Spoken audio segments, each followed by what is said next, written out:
Hi, welcome to Total Recall. I'm Tom Scioli, author of Jack Kirby, The Epic Life of the King of Comics, and Fantastic Four Grand Design. I'm Matt Zeoli.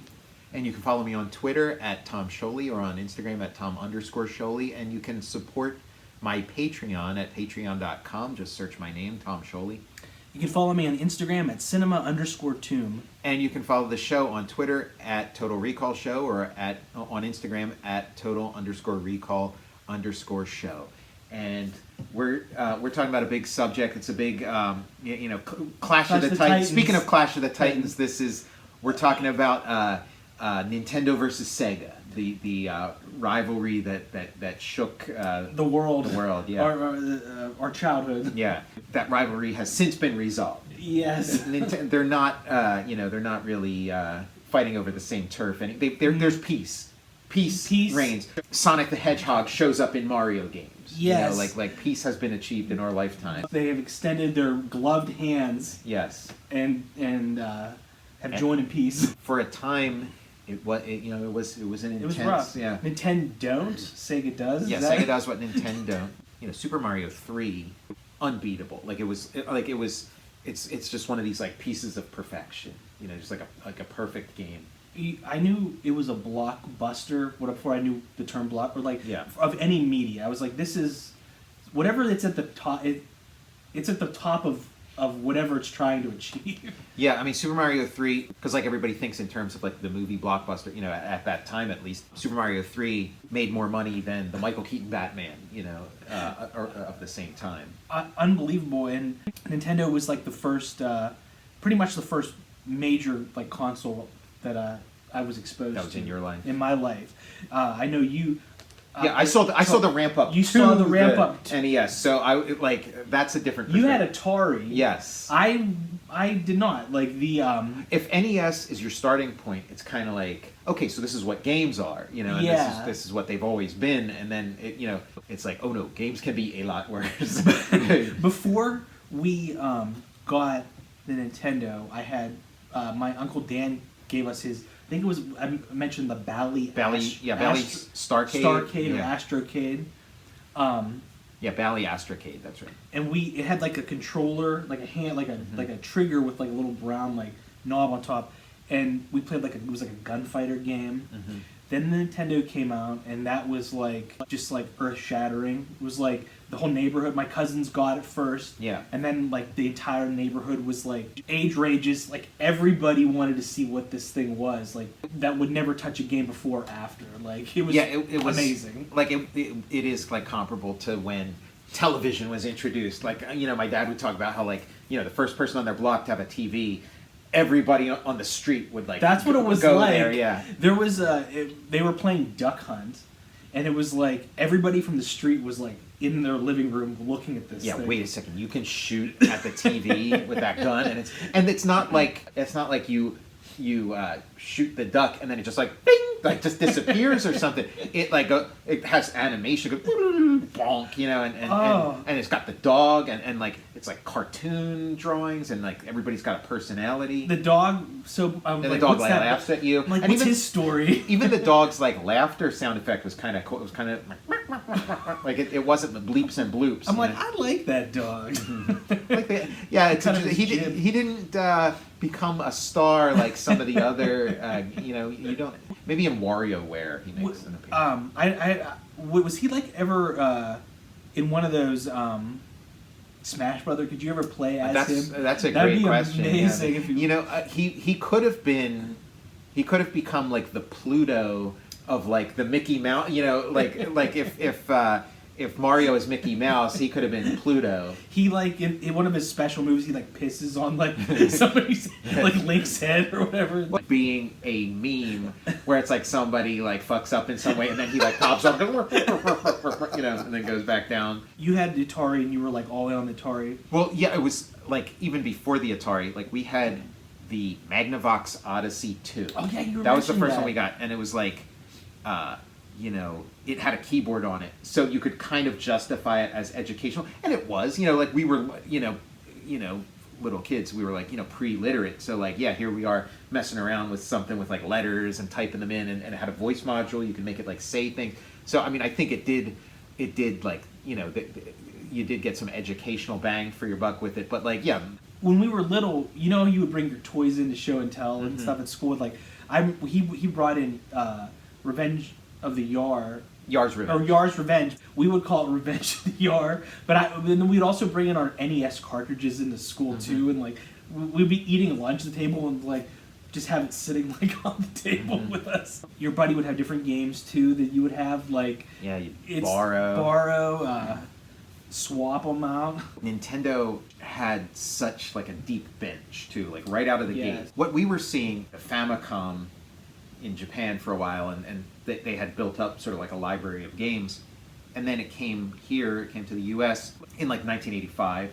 Like I remember seeing print ads where you could like order it, and so like it was like awesome. They were trying like different ways to get it into, because like toy stores and electronic stores and stuff were like resistant to carry video games because they got so burned by like the initial wave of like the video game craze.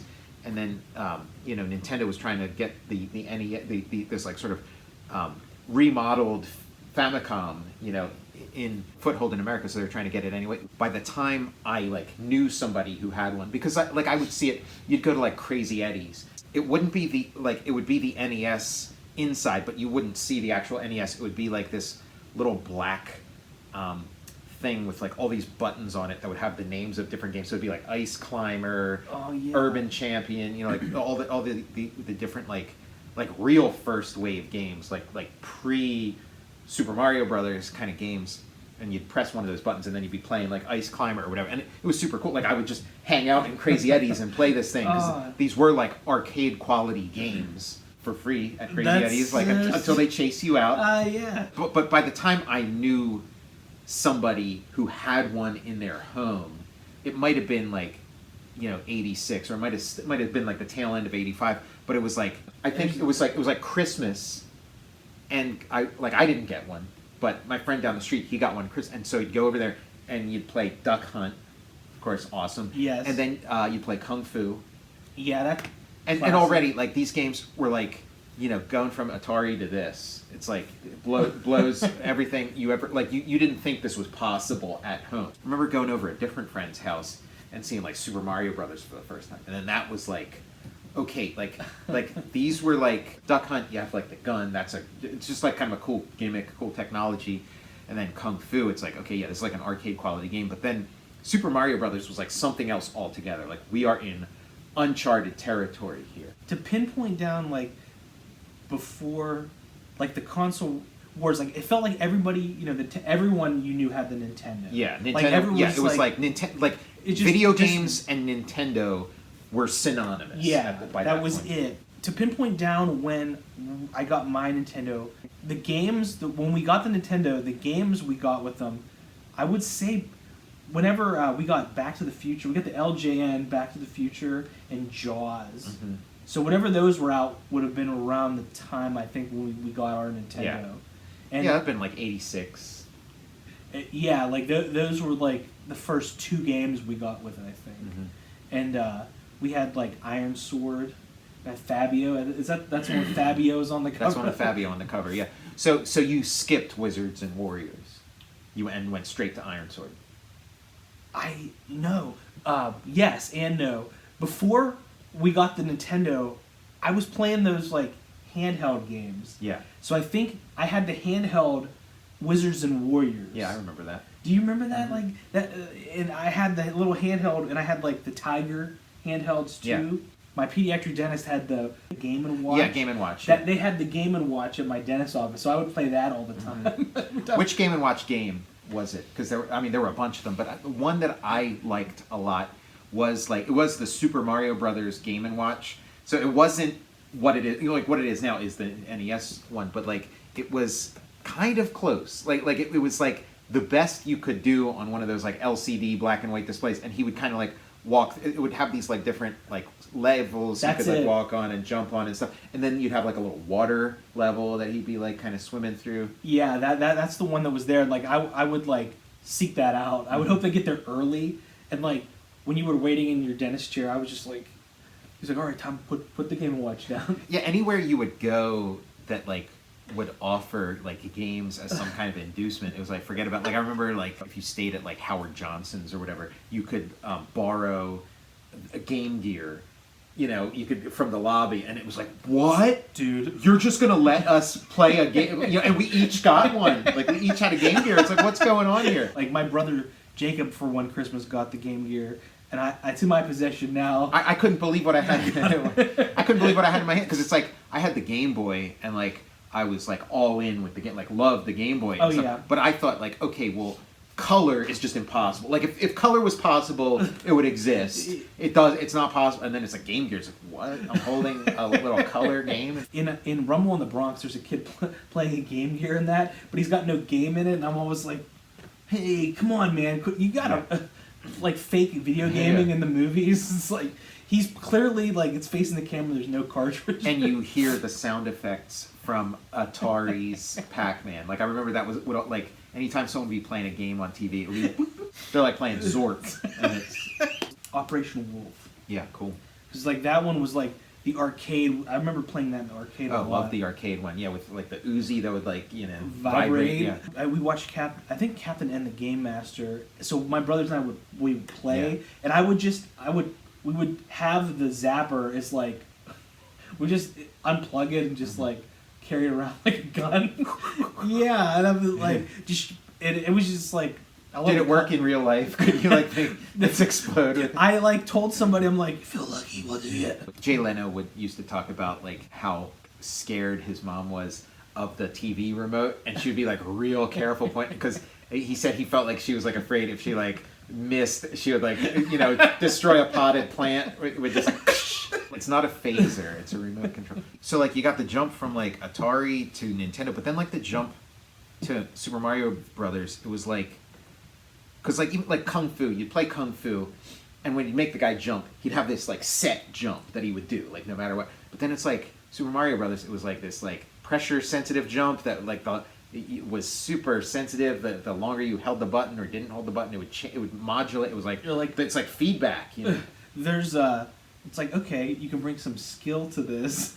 Yeah, and like a sense of reality, a sense of like this world. And it's like when you're playing Super Mario Brothers, you walk through and then you first get to like, okay, there's the mushroom, and then there's like a couple blocks, a couple question marks or whatever. Like just that little bit of real estate right there would have been an entire arcade game in the past, where it would just be like mushrooms would keep coming at you in that little thing with the question mark, like, and you would just be jumping around those blocks, and that would be like the whole game. Where it's like, no, this thing keeps going and going and going and going and going, and then that's just level one. Every level of Mario is like iconic, like the swimming level, like the bar, like the reef underwater. Mm-hmm. The water level always like yeah, it's beautiful. I never liked that. Like there's certain levels that like I can sort of appreciate their design now, but like I can't get past like my dislike of playing them. It's imprinted on your brain. Yeah, because it's like hard, because you can't stomp on anybody in the water level. So it's like, well, there goes the thing that it's like it's a lot less forgiving. You have to and you're like. You're not swimming horizontally through there. Like, you're swimming standing like a seahorse. So, like, you are a very big sprite that's trying not to hit anybody. You know, it's you know, pretty... Like, there was a point when, you know, I would get... Or my buddies would get Nintendo Powers or Game Pro or Electronic Gaming Monthly. So, like, if you're stumped at the game, there's really, like... I remember getting the first issue of Nintendo Power... Oh, nice. You know, because like if you bought like somehow like you're on their mailing list or whatever when you like buy your Nintendo or whatever, but they like sent everybody that was on their list the first issue of Nintendo Power free. Oh, and so I got, and amazing. It's like, and then of course I got the subscription. Like of course I signed up for, and that like.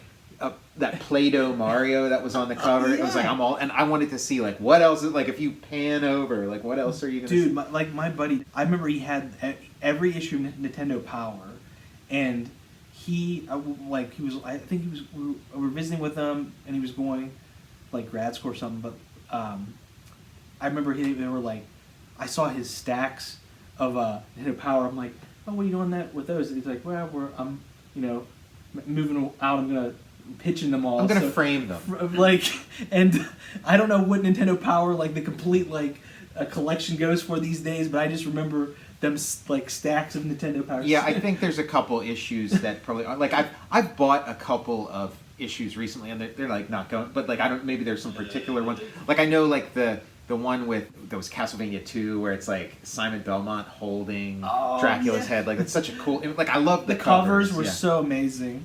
The first issue I got of GamePro was featuring whenever the Street Fighter 2 came out that had Cammy and DJ and T-Hawk. Mm-hmm. Yes, a Street Fighter 2 Turbo. And I was like whoa. Mm-hmm. Like I love the character designs and I think I got that at like Toys R Us. Yeah. Like Sega was kind of creeping in from this, because like when I would go to Crazy Eddie's and like play Nintendo there, they would also have like a Sega Master System set up, and I was like infatuated with the Sega Master System. Like first of all, like it had like a better range of colors. Like the colors on those games were like really spectacular. Like the NES, like they got a lot of mileage out of what they had to work with, but like the colors, the palette was like more limited. Yeah. Where like you had like the Sega Master System games, you'd have like the full range, you know.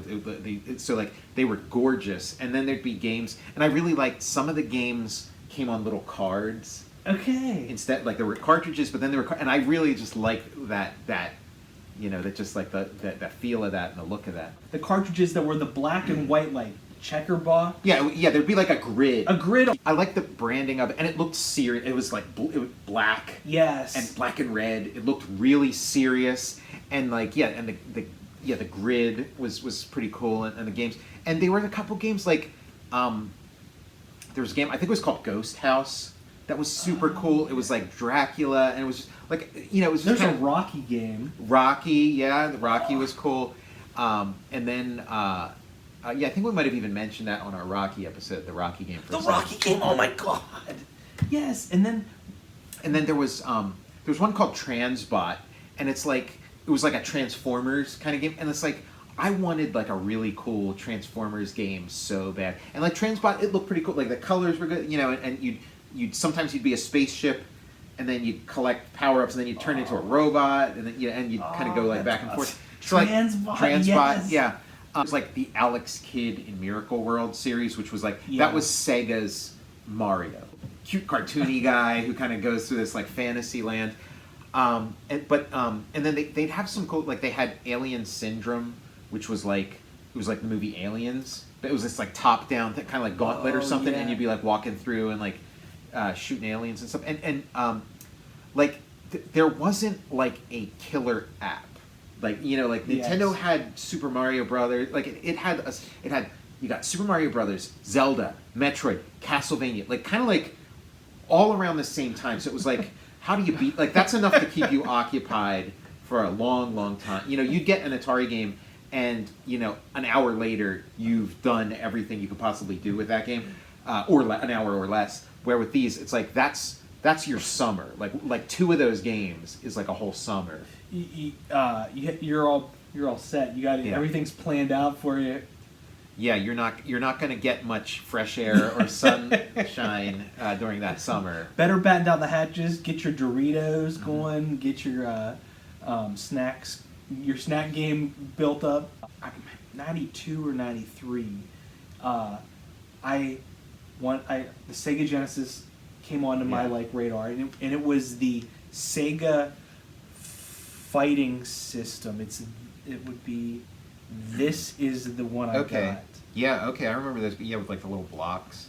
And I still remnants of the Sega Master System grid. Oh yes, I love. You're right. The branding. Like, when they were teasing the Genesis, I think it had like a different name. They were going to call it like the Sega Master System 2, or maybe there was a Sega Master System 2 that was something else, but like, and the promise was that you'd be able to play Genesis games and Sega Master System games, but then that didn't happen. They like kind of like, you know, they went their own. They decided not to make it backwards compatible, and like for the Sega Master System, they did eventually get a killer app, and that was Phantasy Star. Yes. So like when I saw the commercial for Phantasy Star, because like they took out like, you know, ads, and you know what was another thing they took out ads for was the 3D glasses. You could play like on the Sega Master System, you could play Zaxxon in 3D with these 3D glasses that would make this like full color 3D, because it was these like LEDs that would like flicker at a differentiated rate, so that you'd see one thing and then see. I have a Sega collection for my Xbox. I'll have to fire. It has like the Fantasy Stars on there. I can fire it up. Yeah, because like fire it up. Here's Fantasy Star. Was infatuated with, loved it, wanted it so bad. I eventually did, like I had a Nintendo, but then I eventually did get my hands on a Sega Master System. Got it, friend of a friend or whatever, like something, got it kind of cheap and stuff, and had a bunch of games for it that were, like all right, they were fine. But like then a friend let me borrow Fantasy Star, and I got to play like just a tiny bit of Fantasy Star. And it's like this, I'm loving this, and it was like kind of like the serious Japanese role-playing game kind of thing, that just is like its own genre at this point, Like when I was asking my parents for the Sega, it was the Matt got a Sega Genesis commercial. Okay. And I was like, this couldn't be more perfect. Matt got a Sega Genesis. It was the did you hear Matt got a there it is. This is it here. And I was like, it couldn't have lined up more perfect. I was like, I'd be in the same room and it would come on, and I'm like thinking like, my mom heard this. That's some subliminal advertising. She is listening. And then I remember the day like it was yesterday. I came home from school I think it was for my birthday, so I would have got this commercial. I guess it was airing for like Christmas '92. It would have been summer '93. It was on the couch. There was my Sega. What a glorious! It was for my birthday. Called it the fighting system, had the Streets of Rage 2 in it that had the not for resale on the bottom. Okay, nice. And that always bummed me too when the Sonic. If you were like playing, like if there was a Sega Genesis and a pile of games, you're like, oh, there's the Sonic and it has the not for resale. They gotta like junk up the cover or the label. But so I got the Sega, but my buddies Colin and Brian, they had the Super Nintendos. Okay. I did not have the Super Nintendo. I had the Sega. So playing that, they're like watching them play or playing their games. Super Nintendo is still like has a mystique to me because I never. It's just out of reach. The grass is always greener on the other side of the fence. It's still it's still a mystery. I fucking love it. Then they got excited when they played my Genesis, and we played all each other's games, but I never owned as a. I would just see them like they would have it. Yeah, I mean, I remember the build up to. So there was like a build up to the Genesis, and then the Genesis comes out, and then but it's like NES was still holding its own. Like Genesis, and TurboGrafx 16 came out like a little before Genesis 2, and it was kind of like so you'd have these systems that were technically superior, but like the games weren't enough to make you jump ship. Because it's like Genesis comes out and it's got all these cool games, but then it's like NES puts out Battletoads, and like Battletoads is still like it's not as colorful. It doesn't have as many colors as a Genesis game does, but it's like I defy you to find anything as fun as Battletoads on the Genesis at that same period. And when Genesis did have Battletoads, the Genesis Battletoads is not as good as the NES Battletoads. So it was like it was still and it was like I was very interested in the Genesis. I played Madden, I played Altered Beast. Yeah. But like what I was holding out for was there was word of that Nintendo had teamed up with Sony, and they were going to do a CD-based game system together. And this thing kept getting teased and promised. But then the deal fell through between Sony and Nintendo. So Sony took its portion and then went off, and that eventually became the PlayStation. Yeah.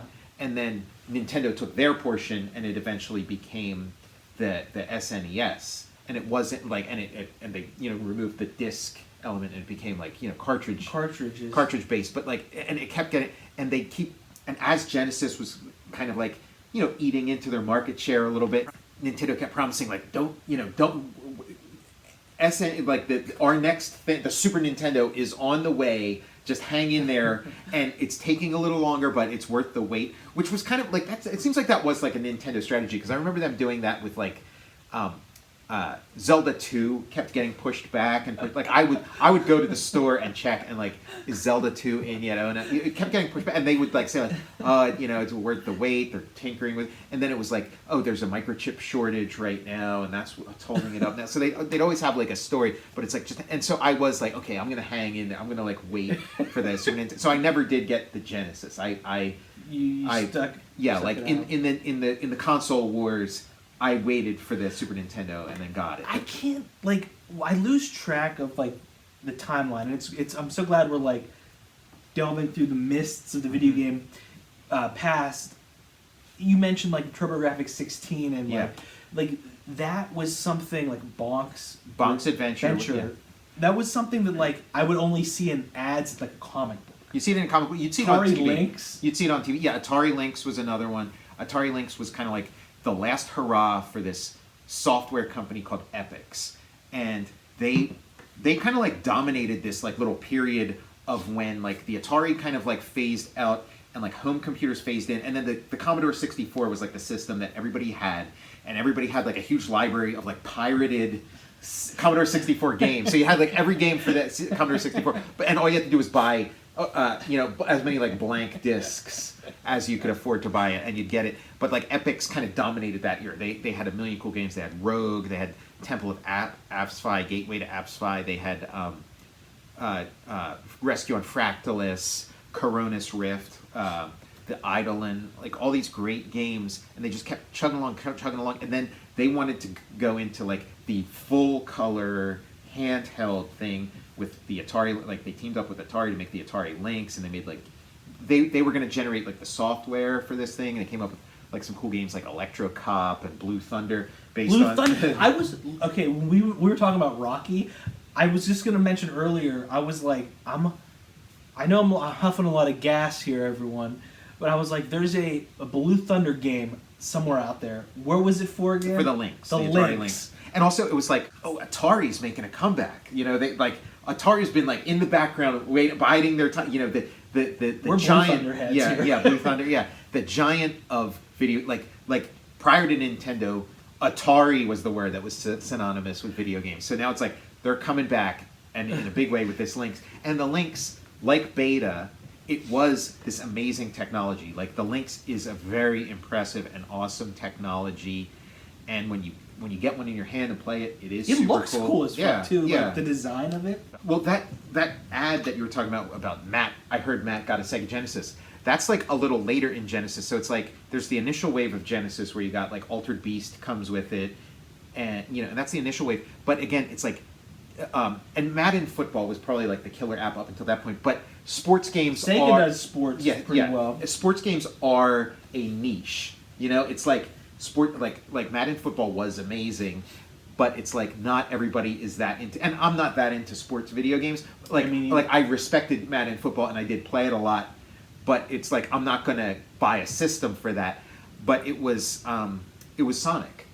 Yeah. Sonic was like where it's like, okay, now Nintendo now Sega is like taking a piece out of Nintendo, because it was like and where the comparison like came to is like we talked about Super Mario 3, this great game, and like Super Mario 3 is like so much better than Super Mario 2 and Super Mario 1. And then when Super Mario 4 comes out, Super Mario World for the SNES. Yes.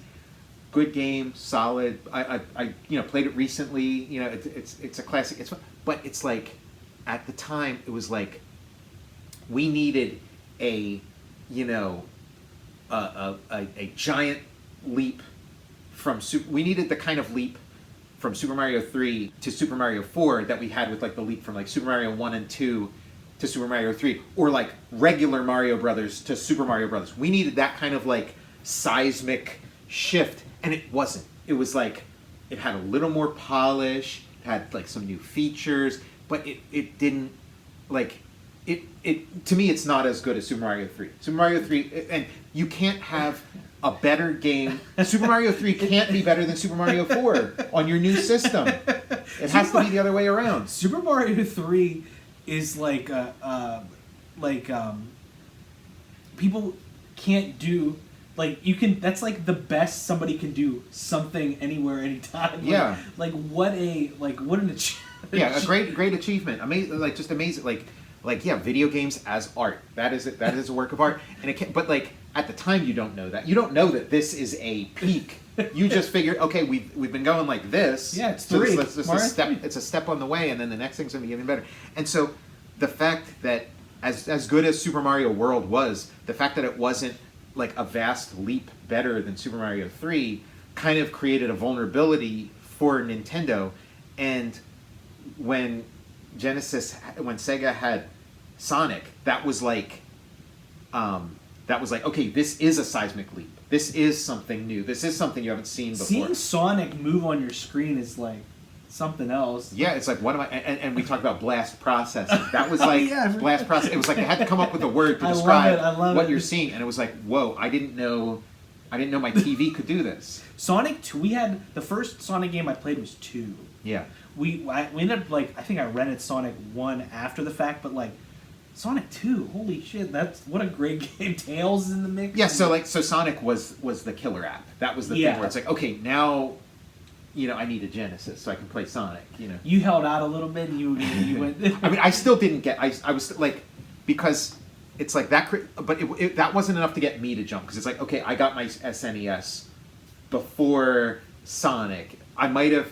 You're like, oh shit. But I'm such a Nintendo guy. Like Nintendo is, like. I can't explain to you like how grateful I was when Nintendo came into my life with the NES and the Game Boy and all that. We had the Game Boy too. We yeah.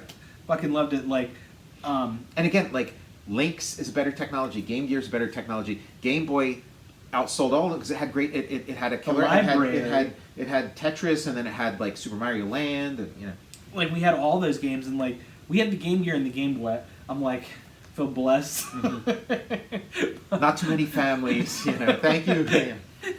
If somebody had the Genesis and the Nintendo, the Super NES, like, holy shit, like, who is this person? Yeah, like, we don't obviously, know like, their parents are divorced, and yeah, they're trying to, like, like outspend each other into your heart.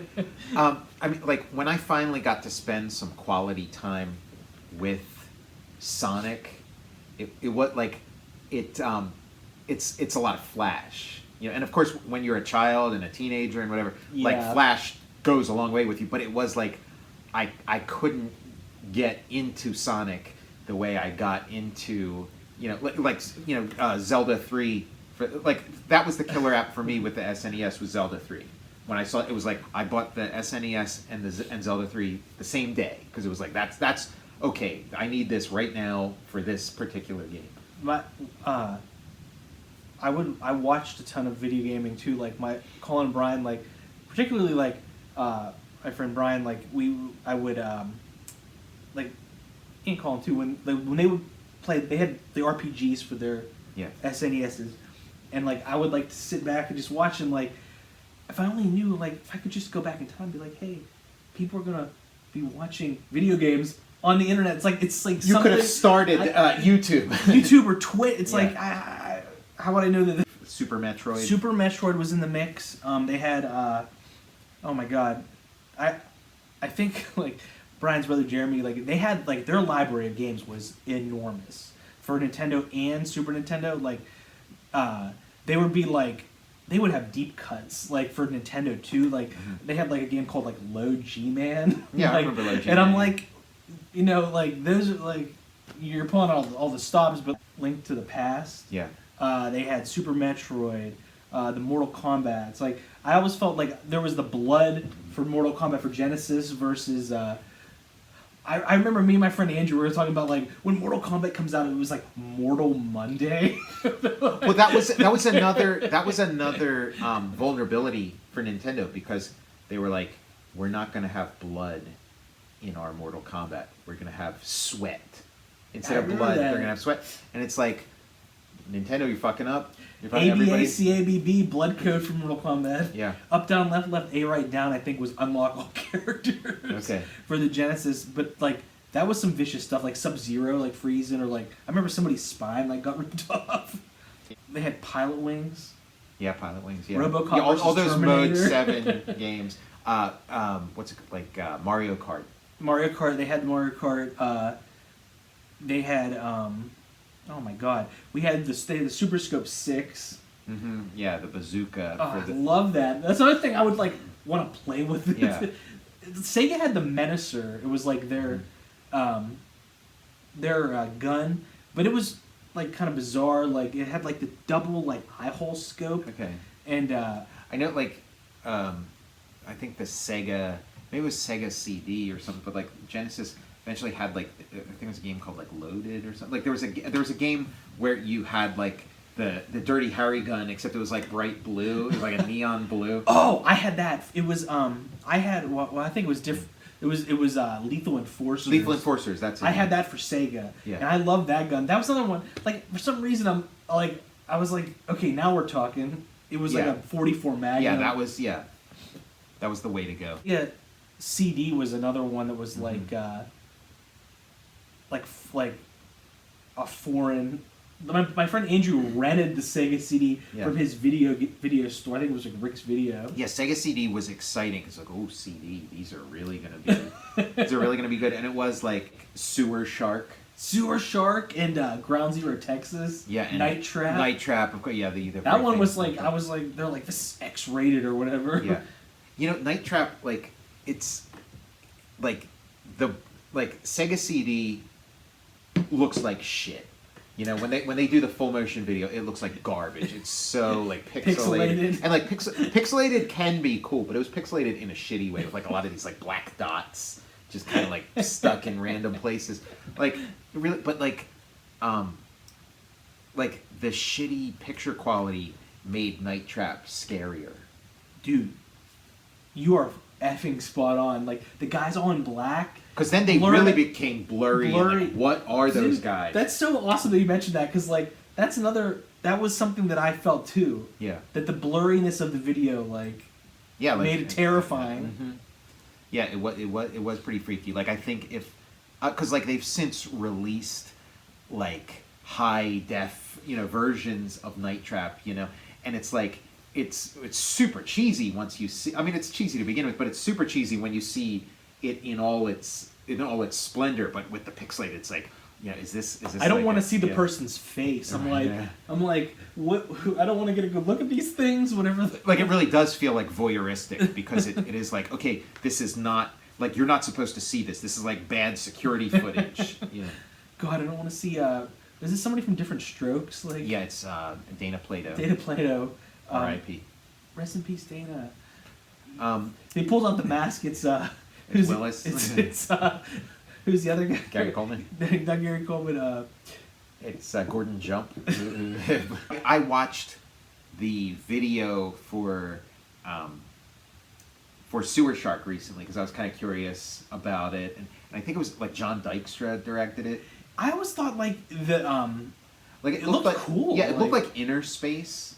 Yeah, because it's like you'd see a close up of like the pilot kind of like yelling at you, and it's like it could have been really cool because it's like all these like very like cool looking tunnels and things filmed by John Dykstra, but then the gameplay was just such shit. It's just like you're just shooting rats. There's just rats running around and you're shooting at rats like for the entire game. You're shooting like the same rat moving around against this like super cool background.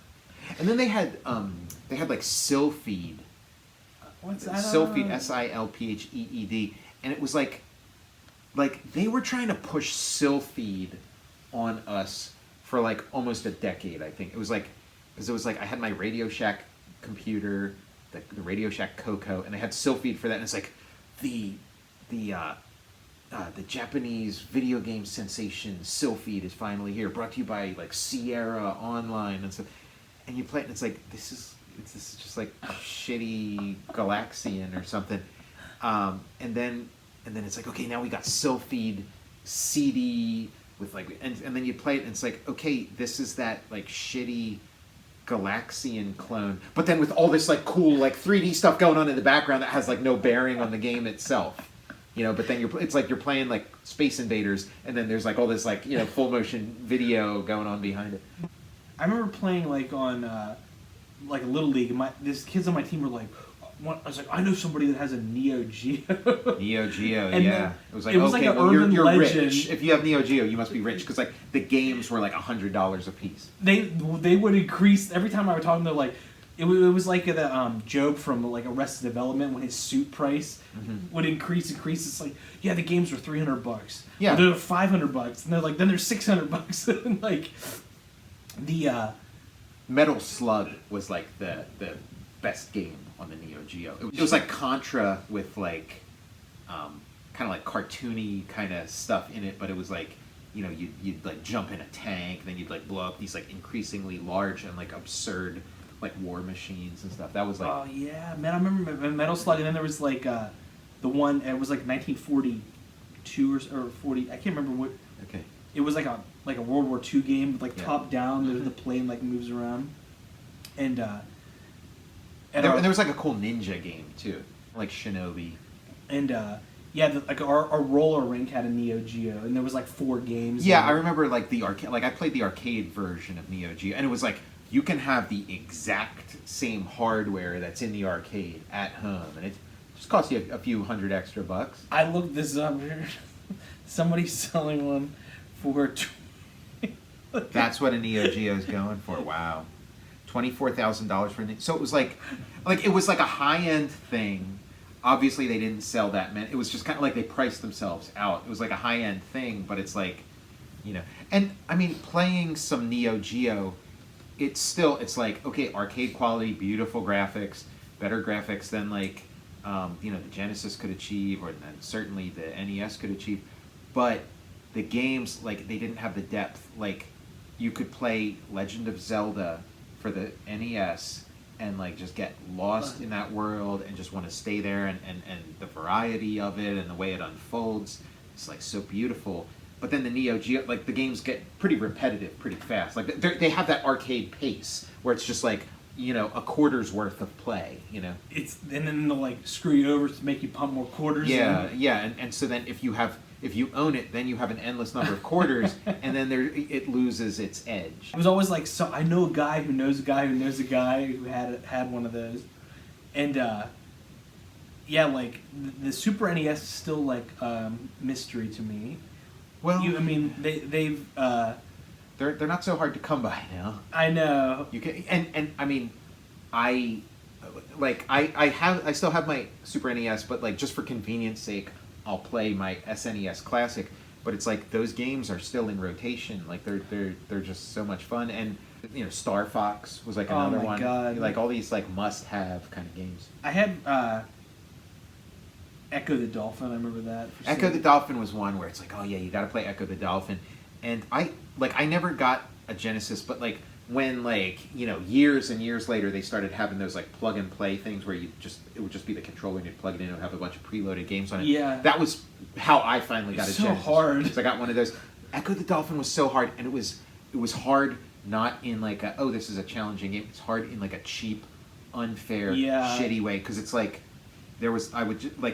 beautiful game, great and all that. It looks beautiful. It sounds beautiful. I'd get to this one level, and then it was like you'd have a certain amount of time to get through it, and I would get through it, but it would like cut me off of oxygen. Like it's like, but I made it to the end. Why are you like? It was just unfair, and it's like that's unforgivable. That's like a pox on you, Echo the Dolphin. You can shove it. You know? Echo the Dolphin, like there was the sort of like ill-fated Sega Saturn.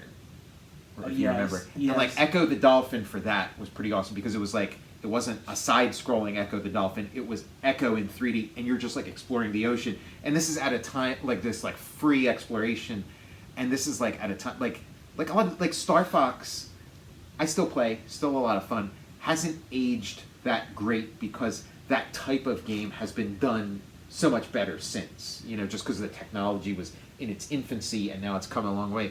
And Echo the Dolphin, like Echo the Dolphin for the Saturn, there's like a million of those kind of like open world kind of scrolling games now that you can play that are better. But at the time, it was like this is pretty awesome. Like I had Toe Jam and Earl. Yeah. We had Streets of Rage 2, which came with it.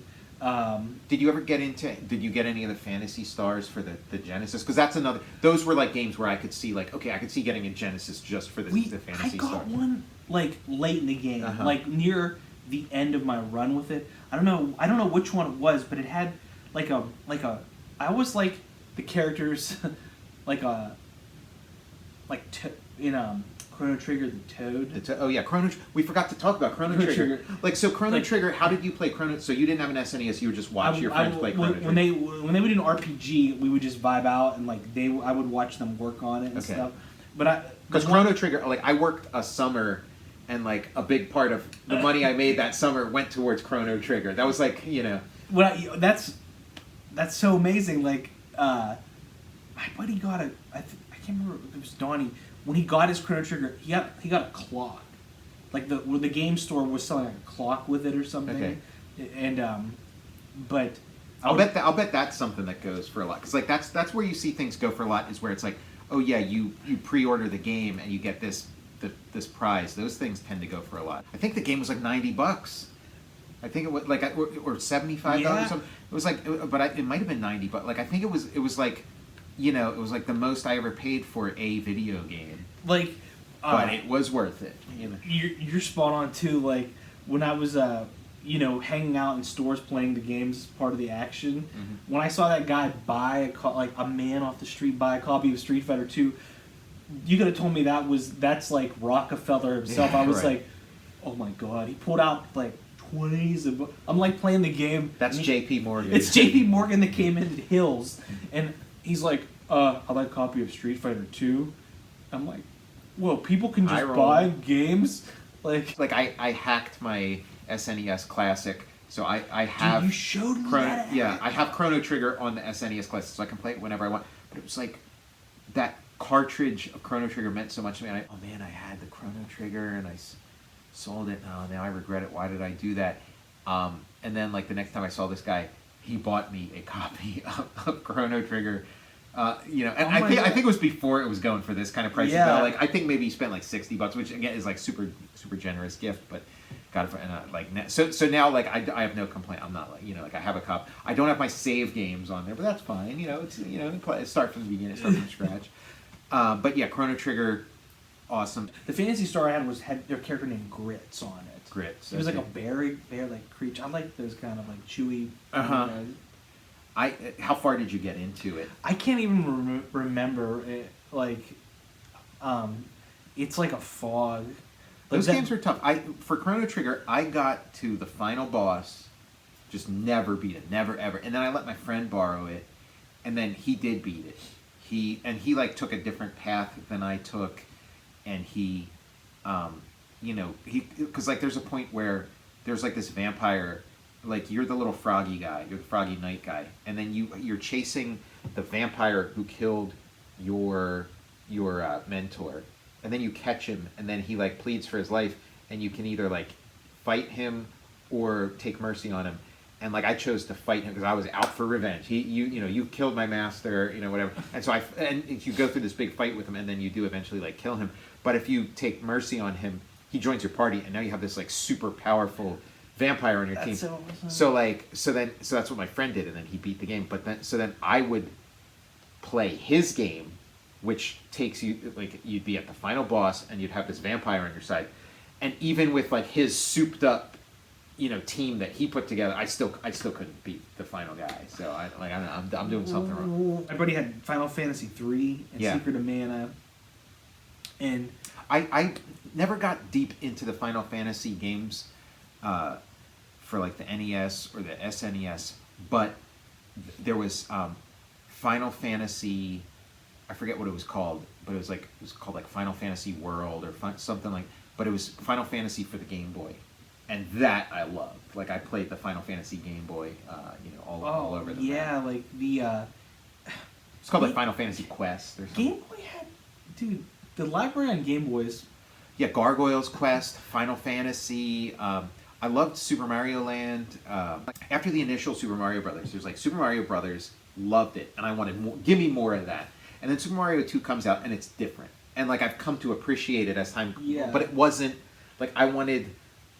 And then Super Mario 3 comes out, and then this is what I want. Like I want that. I want to just keep giving me that. Keep giving me more and like a more and more Mario, where each time it's like cooler than the previous one. And Super Mario Land kind of filled the void for because it does kind of grow out of the first Super Mario and has like a couple extra. It has like some shoot 'em up levels, you know, where you're flying around in like a spaceship and a submarine and stuff. The Wario Land games are great too. Yeah, Wario Land. Yeah, Wario was a real cool addition to the cast. After the Genesis, what was the next system you got after the Genesis?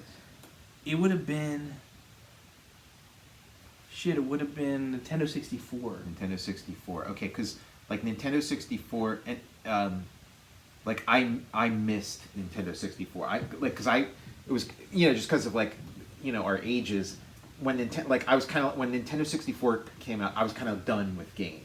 You know, I was kind, you know, I outgrew games and for a brief period because and then when the GameCube came out, it was like, okay, I'm back into games. I came back for the GameCube. GameCube's library looked pretty good. I that's a system I'd be intrigued about, like getting online, like trying to scoop up. GameCube's awesome. Well, the cool thing is if you get like a Wii or a I think Nintendo Switch too, you can like, you know, play GameCube game. And like the Wii, you can just plug your GameCube game. Like it is backward compatible with the GameCube, so you just, you know, that's how I play. Like I still have my GameCube, but I usually just play it on the Wii. The 64 was a case where like all my friends, we were back on before it was like, you know, uncharted territory. Like my Sega, their Super Nintendo, we would like be excited to play each other's system. We all were on the same page with the 64. I feel like the 64, like I feel like I missed out by not being in with the N64, and you kind of can't go back because games have kind of gone beyond that. So it's kind of like you had to be there, and like I feel like the Nintendo 64 was like sort of a life changer for a lot of people the way the NES was for me, because it was like, you know, Super Mario 64. That was like, you know, that was a whole new era. That was like an exponential improvement, you know, on what came before. Like I remember that we talked about Shattered the Empire. That was one of my favorites for 64. We had a ton of games for that, like GoldenEye, Wave Race. We had the Pilot Wings. Was Mario 64 in the mix? Mario 64 was in there. Mario Kart. Did Mario 64 stand out to you, or was that not even like your top? Because that's the one everybody talks about as being this like turning point in video game history. I enjoyed that. I did. I enjoyed that. I remember like Castlevania was kind of strange for the 64. It was like a 3D Castlevania? 3D, yeah. It was. Not every like the 3D stuff was like a bleeding edge technology. Like they hadn't worked out the kinks yet. So like Shigeru Miyamoto could he knew how to make the 3D work for him, and he had all that practice with like Star Fox and then Star Fox 2, which never came out until the SNES Classic. And so then he brings all that 3D stuff to Mario 64. So he kind of figured out a way to make it work. And then the Zeldas. Did you play the Zeldas? Yeah, we had Ocarina of Time. Or no. I get them mixed up. Ocarina of Time and Majora's Mask, because I think No, it was Ocarina of Time. Okay, definitely Ocarina of Time. Because Ocarina of Time, like there's like a time limit or whatever. But then I think Majora's Mask has like an even more severe time limit, so it is kind of easy to get them mixed up. One of them is like there's like a purple cartridge. I liked how we had the Zelda that was like a gold cartridge. Yeah. And then we had GoldenEye, 1080 snowboarding. We had WCW versus NWO Revenge. Did you love that? That was great. We had Perfect Dark, which was dope. Mario 64, which is awesome. Then there was games. We had Turok. I think Turok Dinosaur Hunter. Yeah, based on a comic. And so many we had a large lot. Oh, Star Fox 64, the Rumble Pack. We had that. My brain, I'm trying to hold on to these memories. Yeah, the Rumble Pack, so good. There was a Zelda for the Nintendo 64 that was like where you had a horse, because I always hear people talking about the horse in one of those I Zelda can't games, and remember. how it was like, oh, that horse, like I don't know if something bad happens to the horse in it or something, but like that, like the horse meant so much to them. First time I knew what an ocarina was. An ocarina, yeah, that was a good time to learn about ocarinas. I learned about ocarinas from Stan Lee because he used to like run around when he was a teenager. He'd run around the Marvel offices playing an ocarina. So, There's Stan. now when I played, so I'd heard all this great stuff about the Zelda games. So then for the GameCube, if you pre-ordered Zelda for the GameCube, you would get this special disc that had NES Zelda, NES Zelda 2, and then souped up versions of the N64 Zelda games. So you'd get like an improved, graphically enhanced version of Ocarina of Time and Majora's Mask. That's cool as hell. Like, in GameCube was disc, right? Like a small. It was like small discs. Small discs. Yeah. And then N64 was still cartridge. Which that was baffling to me because it's like, okay, by this point you gotta have a disc. I was into the cartridges. Yeah. I like that, and like, but when did the did you ever have to blow on the N64 or had they worked out that issue? I never had to blow on those games. Like, I know we mentioned in the Nintendo one where like my dad called like the number on like the back of the cartridge, and they gave him the directive to blow on the cartridge. Yeah. So that's where like I guess everyone started blowing on the cartridges because they were being told to blow. Yeah, I'd blow on the cartridge. I don't remember anybody telling me to do it, but I guess it is like word got out. Yeah, the guy said to blow on the cartridge. And then we also had to press on the game. Yeah.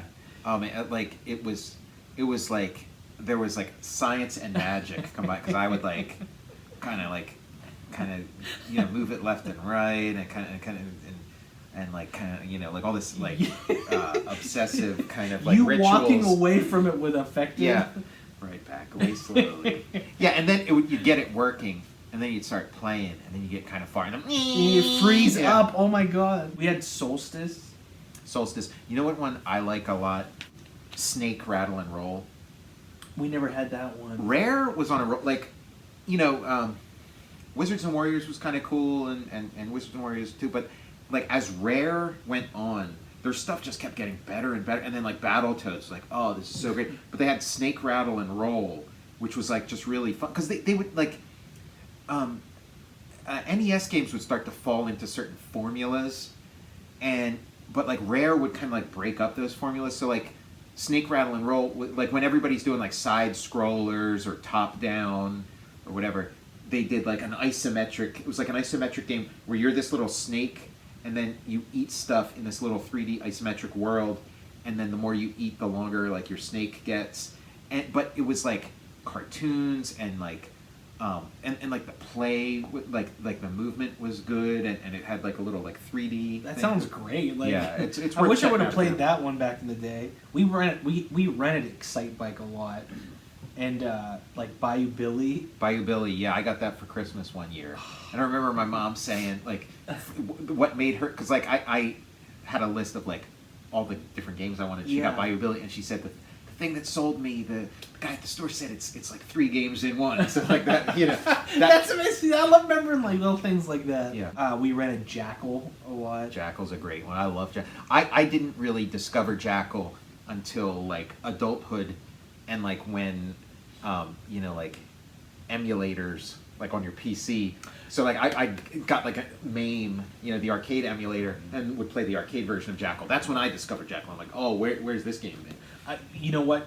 Thinking back, like I did get a ZS NES emulator, and I was like, I went hog wild. Like I'm like, I never got a chance to play these Super Nintendo games. I'm just getting everything. Like, it is like gorging yourself or whatever. Like when those things first came up, because it was like every game that you ever wanted to play and never got to, and you think, okay, well now I'm just gonna be happy. Like I'll never be sad ever again. I'm gonna lay down on my back and just decompose here. I was like Dracula or Castlevania Dracula X. I'm like Indiana Jones. I'm like I'm gonna engorge myself on Mode 7 graphics. This is what was keeping me from just being happy all the time. Like achieving Nirvana. Robbins. Yeah, and this was the only thing that I didn't have enough money to get all these games, and now I got all of them. And I liked Battletoads Double Dragon.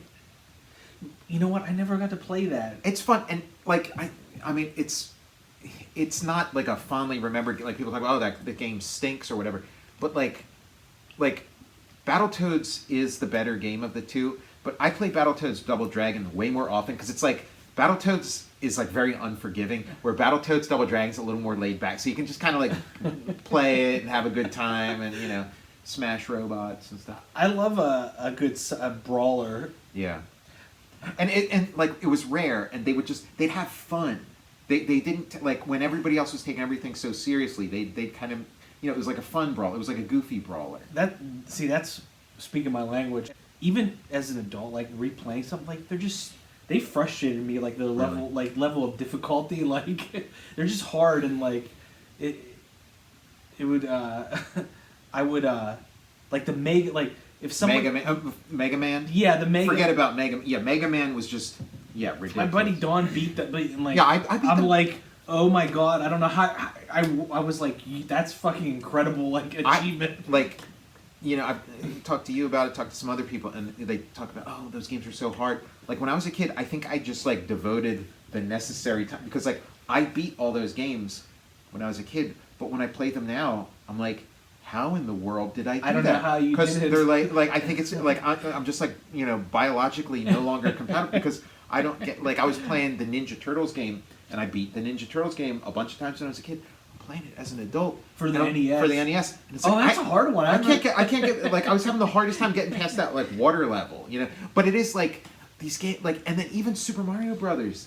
I was struggling with Super Mario Brothers, but it is like you devote the time and like I reached a point where it's like, okay, I get it, and like I cleared the hurdle with Super Mario Brothers like as an adult, and like now I'm good at it, but it's like when I was a kid, I don't remember there ever being an issue with, like, I remember just being smooth sailing, so it's like, I don't know what's happened to, I mean, obviously I know what's happened, your synapses aren't firing the way they were back then. You were at the top of your game. Yeah, and, like, I'm just, I'm past my prime. My prime was, like, maybe, like, when I was 12 or something. In terms of gameplay, my game playing prime is over. So, like, all those games, it's like when people talk about how hard, like, I don't remember it that way, except for Mega Man. Mega Man, they were so, and I did beat the Mega Man games, but Mega Man 1, like, the Mega Man games got easier. Mega Man 1 is super unforgiving. I beat the other Mega Man games, Mega Man 2, Mega Man 3. I don't think I ever beat Mega Man 4. But I beat the 2 and 3 fair and square. But I beat Mega Man 1 with the NES Advantage joystick with the slow-mo capability. Oh, wow. And, I would only see that in ads. That was the only way I could beat that. Is like doing all the tricks that and the rapid fire button and all that. We never had this, or my friends never had the Game Genie. Game Genie, right? Yeah. That seemed like I'm like, whoa, that's like a dangerous, like a tool of the trade. Like you're a hacker. That's what I mean. You know what it's like? It's like if you're a locksmith.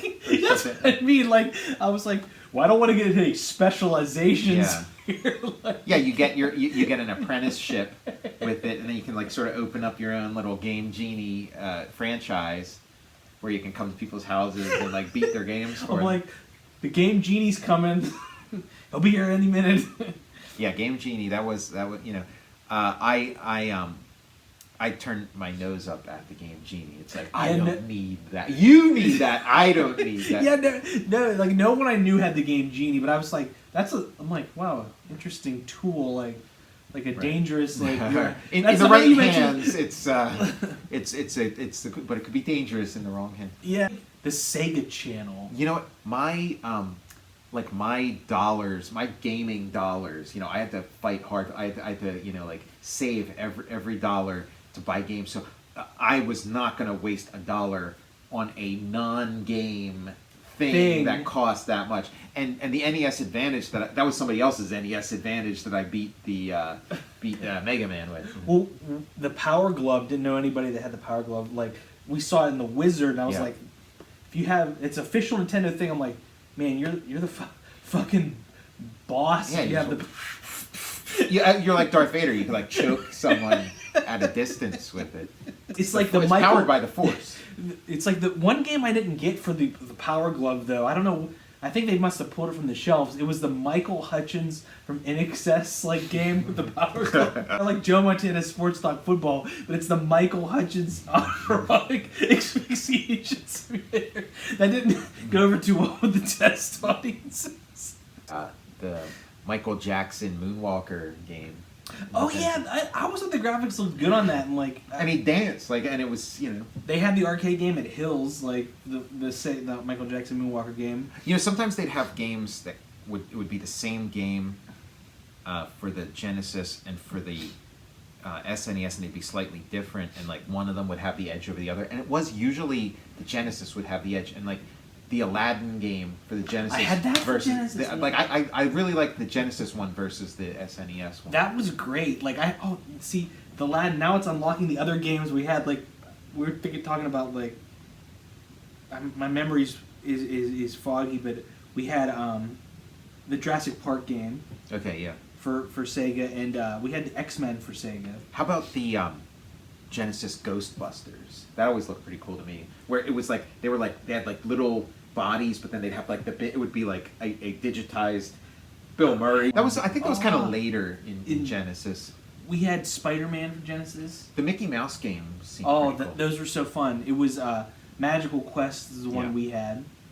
They had Mickey Mouse Capades for the NES, which was kind of cool. It was like way cartoon. Like the graphics were like very the graphics were so lush and beautiful in the Genesis Mickey Mouse games. And Mickey Mouse Capades was it looked like a game for kids. It was. So you went from Genesis to Nintendo 64, and then what was it after that? After that, geez, Saturn, Sega Saturn. You did get a Saturn. I got a Saturn. And did you regret getting a Saturn? Because I feel like everybody who got a Saturn, because it got like dumped. Like you buy your Saturn, and then 2 weeks later, Sega's like, oh yeah, we're not making any more games for it anymore. Like I liked the Saturn, but the funny thing was that like I missed out on. So we had the 64. When did the PlayStation come out? Was it like along with the 64 or after the? Because I didn't get my friends. PlayStation, I think, was before the Nintendo 64. Okay. It was like concurrent or like a little before. So I didn't get the PlayStation, and then didn't get a Sega Saturn. Yeah, I never got a PlayStation. I missed out on. If we're talking Nintendo versus Sega, I'm like Nintendo all the way. Like I dabbled in Sega Master System, I dabbled in Genesis, but like I'm Nintendo all the like NES, Game Boy, SNES, GameCube, Wii, like keep it rolling, and the train rolling, and that's and like sort of like history has just sort of borne that out. But like I'm way on that. But like I never got an Xbox, I never got a PlayStation. Like I would play them at people's, but it never like pulled me in. There'd be like a couple there'd be some stuff that looked kind of it, but it just never pulled me in. Like the Nintendo stuff, Nintendo curates their library a lot better than these other ones. Like there's a lot of junk. I feel like there's less junk. Nintendo has less junk, and then the good stuff is just like that much better. Like I have been thinking about getting a Nintendo Switch. Yeah, me too. I'm on the fence about a Nintendo. I'm so close. You know what's keeping me from doing it? I still have my Wii, and I still like have games that I haven't beaten yet on the Wii. Like I want to try the Zelda game on the Switch. I want to try the Mario game on the Switch, but it's like I still haven't beaten Donkey Kong on the Wii yet. So like let me beat Donkey Kong first, and then and I still haven't I haven't beaten Super Mario Galaxy 2. I'm close to the end of Super Mario Galaxy, and I've seen like Super Mario Galaxy 2, and I've seen enough of it, and it's gotten hard enough towards the end where I'm like, I don't know if I feel like going the distance with it. Like I feel like I've gotten everything I really need to get out of Super. So, but it's like after I beat this Donkey Kong game, maybe then I'll think about maybe I'll feel like then I need the because Switch.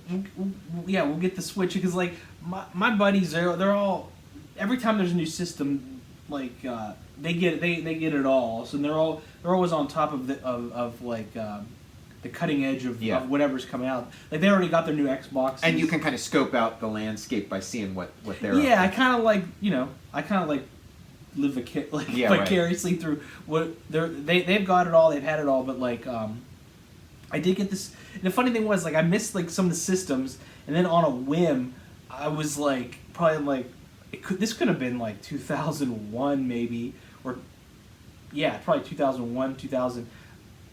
I was like, I'm just gonna fuck it. I'm gonna get the Saturn. Yeah. Or not the Saturn, the Dreamcast. Dreamcast. Yeah. It was like coming. It was like a flash, and it was like a fever dream. Is that the one I'm thinking? Maybe I'm not thinking. Maybe the Saturn. Maybe the Dreamcast is The one Dreamcast I'm thinking. That was the one that got it's abandoned white. immediately. So the Saturn stuck around a little. I can't even Or remember. are they like, the same thing? Like No, I remember Sega had a thing that they abandoned real quick. Was it the Dreamcast or the Saturn? Probably Dreamcast. Okay. It feels like Saturn, like Hung in there a little bit. Or did that get abandoned too? that could have been abandoned. I remember the Saturn was a big deal though. Yeah. Like, there was like Panzer Dragon and like Knights, a game called like Knights for Saturn. Never had it. None of my friends had the Saturn.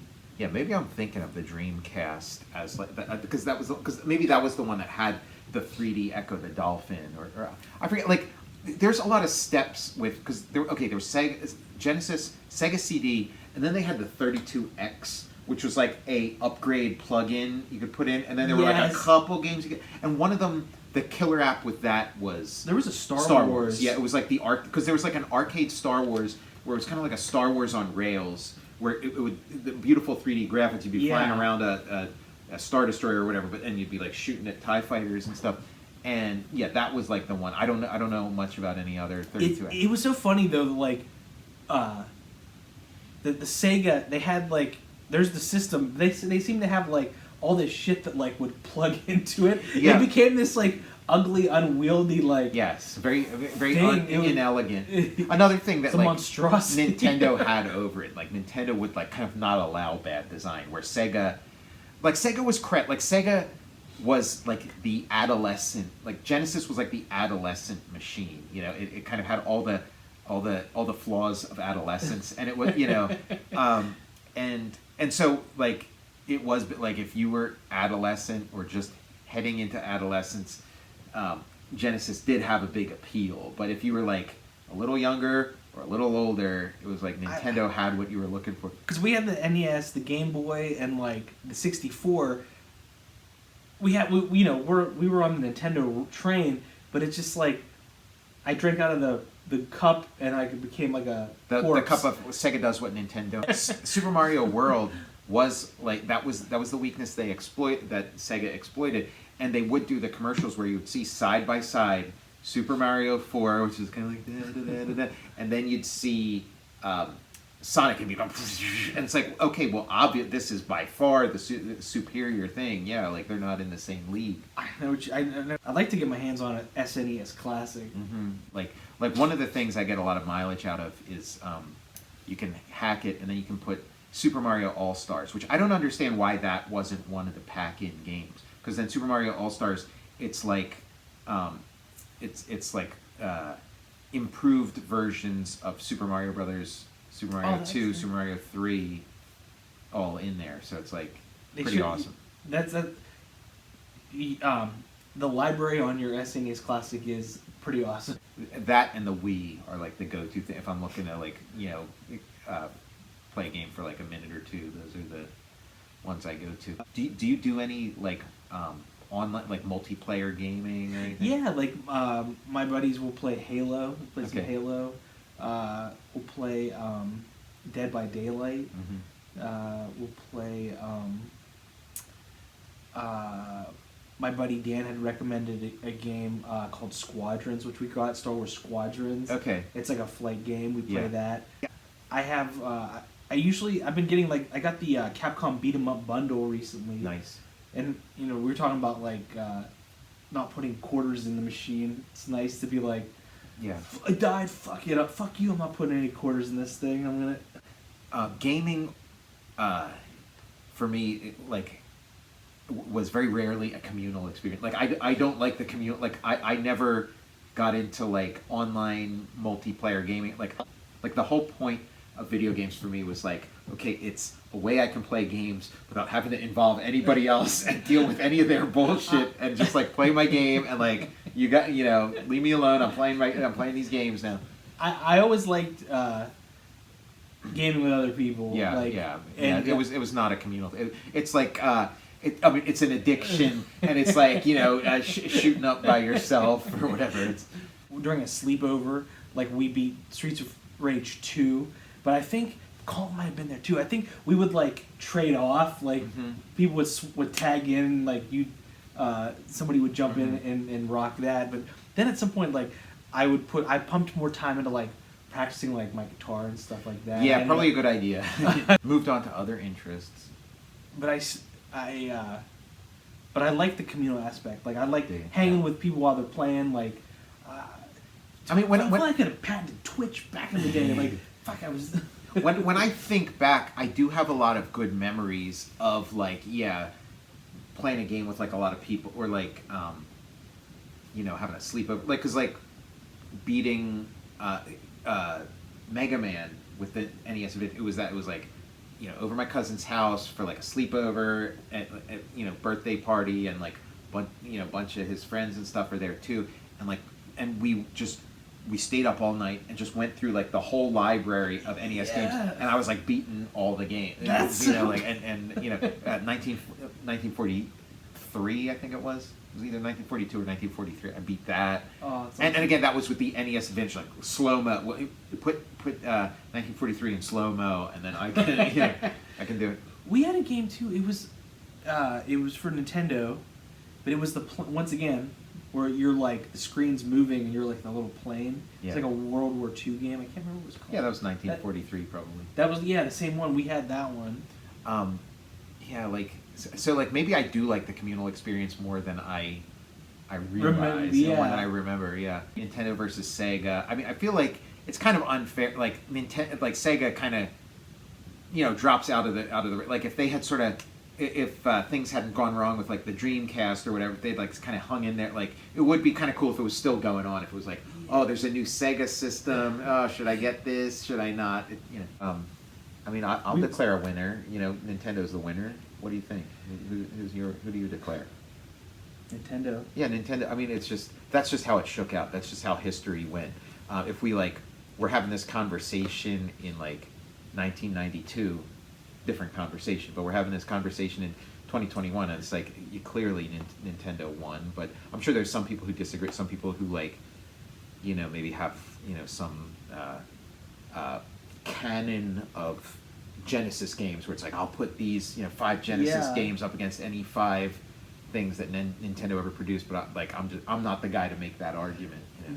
So you've been watching the big showdown, Sega versus Nintendo, on the Total Recall show. I'm Tom Scioli, author of Jack Kirby, The Epic Life of the King of Comics, and Fantastic Four Grand Design. I'm Matt Zeoli. You can follow me on Twitter at Tom Scioli. You can support my Patreon at patreon.com. Just search my name, Tom Scioli. You can follow me on Instagram at Tom_Scioli. You can follow me on Instagram at cinema_tune. And you can follow the show on Twitter at Total Recall Show, or on Instagram at Total_Recall_show. Sega! Sega does what Nintendo. Man, that was some low down. I know. They kicked them right in the. Yeah, I mean it's when you're second place, that's what you got to be the scrappy. You can't be classy if you're fighting the giant. Yeah. You got to be scrappy. They played it right. They played it right. They went against a juggernaut and took some pretty big bites out of and made Nintendo look kind of like passe, and to be honest, maybe upped Nintendo's game, like kind of forced Nintendo into a position where they couldn't be complacent and they had to they I can't believe that they did what they did, like Sega they hung in there and they held their own, but and for a moment it looked like maybe they were gonna kick you Nintendo almost out of town, Yeah. send Nintendo packing.